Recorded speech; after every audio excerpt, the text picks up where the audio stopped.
سے چاہنا پکار لینا، ماں مجھے نہ کہنا، میں تمہاری خادمہ نوکرانی بن کے آئی ہوں، اللہ اکبر، میں تمہاری خدمت کے لیے آئی ہوں۔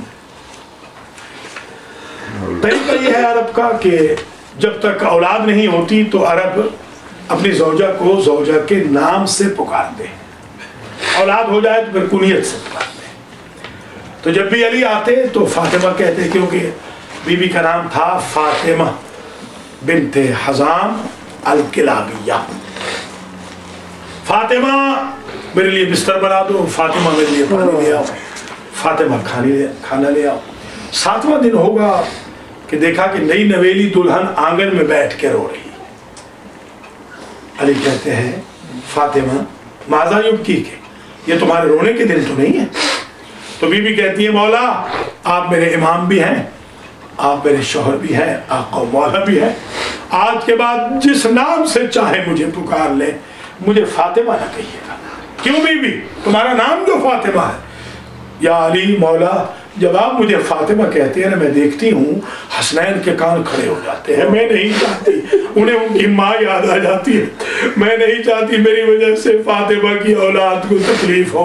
یہ وفات تھی مادر عباس کی۔ میں نے تو یہاں تک روایتوں میں دیکھا ہے کہ بی بی فاطمہ کی قبر پہ یہ بی بی واقعہ کربلا کے بعد چلی آتی تھی اور ایسے دکھ بھرے بیان کرتی تھی کہ سارا مدینہ روتا تھا۔ ان میں سے ایک بہن یہ ہے، بی بی کہتی تھی رسول زادی ناراض نہ ہونا، جب تک میرا غازی زندہ تھا کسی نے آپ کے حسین کی طرف ایک تیر نہیں پھینکا۔ یہ بہن ایک بہن تھا۔ اور یہ بھی میں نے روایتوں میں دیکھا ہے میرے عزیزوں کہ بی بی جنت البقیع میں چلی آتی۔ بی بی کے 4 بیٹے تھے، عباس، جعفر، عبداللہ، عثمان، جو اس جنگ کربلا میں شہید ہوئے۔ چاروں کی ماں تھی، اس لیے ام البنین کہا جاتا تھا، بیٹوں کی ماں، چاروں شہید ہوئے تھے۔ تو بی بی بقیع میں چلی آتی، چھوٹی چھوٹی قبریں مٹی کی بناتی، اوپر لکھتی یہ عباس کی قبر ہے، یہ عبداللہ کی قبر ہے، یہ جعفر کی ہے، عثمان کی قبر ہے، اور پھر ساری مٹی کو ملا کے اس کے اوپر لکھتی ھذا قبر الغریب، اور پھر قبر کربلا کا رخ کر کے کہتی بچوں میں تمہیں نہیں روؤں گی، اس غریب کو روؤں گی جس کی رونے والی ماں زندہ نہیں۔ اور اس کا اتنا خیال رکھا ہے رسول زادی نے۔ ہمارے نجف کے ایک مجتہد تھے، وہ ذاکر بھی تھے، انہوں نے عشرہ پڑھا، شام غریبہ ہو گئی، 11ویں کی شب میں جب سوئے ہیں عالم رویا میں رسول زادی کو دیکھتے ہیں، بی بی نے کہا یا سید قرأت المصاحب، بڑے اچھے مصاحب تو نے پڑھے، وَنَسِیتَ ابْنِی، تجھے میرا بیٹا بھول گیا۔ انہوں نے کہا میں نے تو حسین کے مصاحب بھی پڑھے، اکبر کے بھی پڑھے۔ کہا حسن و حسین تو رسول کے بیٹے ہیں، میرا بیٹا تو ابو الفضل العباس ہے۔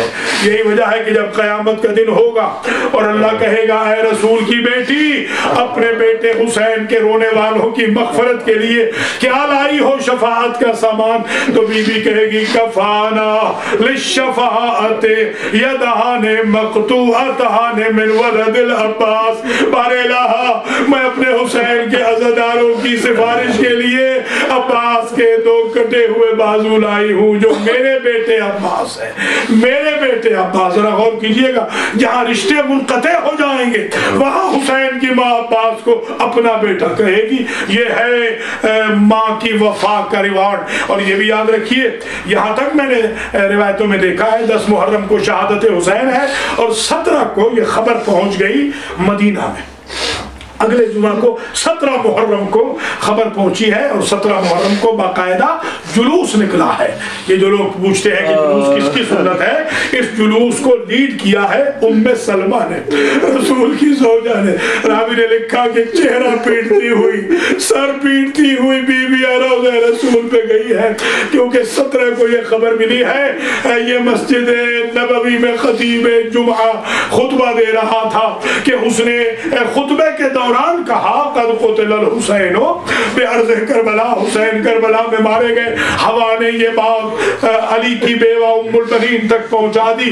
علی کی بیوگی کے بعد گھر سے نہ نکلنے والی مہدر عباس حسین کے قتل کا سن کے گھر میں بیٹھ نہ سکی، صبر بھی نہ کیا۔ ایک مرتبہ آئی ہے، خطیب ابھی خطبہ دے رہا تھا، صبر نہ کیا، انٹرپٹ کر کے بیوی کہتی ہے خطیب تو نے کہا حسین مارے گئے، بس اتنا بتا جب حسین مارے گئے تو عباس کہاں گیا تھا؟ بیوی کو یقین تھا کہ ممکن نہیں عباس زندہ ہو اور میرے حسین کو کوئی مار سکے۔ یہ وفا ہے عباس کی ماں کی۔ اور پھر اب عباس کی وفا سنیے گا۔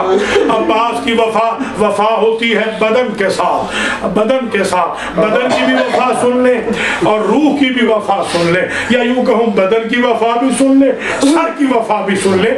شمر کے جملے ہیں، جب میں ضربے مار رہا تھا حسین ابن علی کو تو بار بار رخ کرتے تھے فرات کا اور کہتے تھے اے میرے بابا کا ہم شکل عباس، تیرا بھائی پیاسا مارا جا رہا ہے۔ شمر کہتا ہے میں نے دیکھا عباس کی لاش فرات کے کنارے سے اٹھ جاتی تھی۔ یہ وفا ہے ام البنین کے لال کے بدن کی۔ اور سر کی وفا سنیں، سارے سر نو کے نیزہ پہ سوار تھے۔ شام کے بازار میں راوی نے کہا ایک سر تھا جو شمر کے گھوڑے کے گلے میں لٹکا ہوا۔ میں نے پوچھا اس سر کو نو کے نیزہ پہ سوار کیوں نہیں کیا؟ تو شمر نے کہا جب بھی نو کے نیزہ پہ ہم سوار کرتے ہیں اس جوان کا سر زمین پہ گر جاتا ہے۔ اب روایت تو خاموش ہے مگر میں سمجھتا ہوں جب بھی عباس کا سر نو کے نیزہ پہ آتا ہوگا، عباس کو اپنا وعدہ یاد آتا ہوگا، اے رسول زادیو میرے ساتھ چلو، تمہارے پردوں کا میں ضامن ہوں۔ ام البنین کا لال مرنے کے بعد بھی برداشت نہیں کر پا رہا کہ میں نے وعدہ کیا تھا۔ یہی وجہ ہے کہ ابو الفضل کے القاب میں ایک لقب ہے حجاب و زینب، زینب کا پردہ، زینب کا پردہ دار نہیں، زینب کا پردہ۔ یہی وجہ ہے کہ جب بھی کوئی جوان گرتا نا تو بیویاں اس جوان کا نام لے کے بیان کرتی، مگر جب ابو الفضل گھوڑے سے گرے ہیں کسی بیوی نے نہ کہا واہ عباسا، ہر بیوی کا ایک ہی نعرہ تھا واہ حجابا، آئے ہمارا پردہ، آئے ہمارا پردہ۔ ارمان تو یہ ہے شاہ سوار گھوڑے سے گرتے رہتے ہیں مگر ان کے ہاتھ سلامت ہوتے ہیں۔ ام البنین کا لال منہ کے بل زمین کربلا پہ حسین نے کمر پکڑ لی، الان انکسر ظہری وقلت حیلتی، ہائے عباس میرے چارے ختم ہو گئے، میرا زور کمر ٹوٹ گیا۔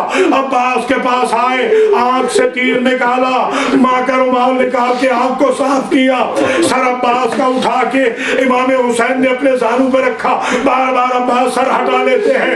حسین ابن علی کہتے ہیں اپنے بوڑھے بھائی کو اپنی زندگی کی آخری خدمت نہیں کرنے دو گے؟ تو عباس کہتے ہیں میں یہ سوچ رہا ہوں کہ جب تھوڑی دیر کے بعد آپ گریں گے مرتجس سے ذوالجناح سے، آپ کا سر کس کے زانو پہ ہوگا؟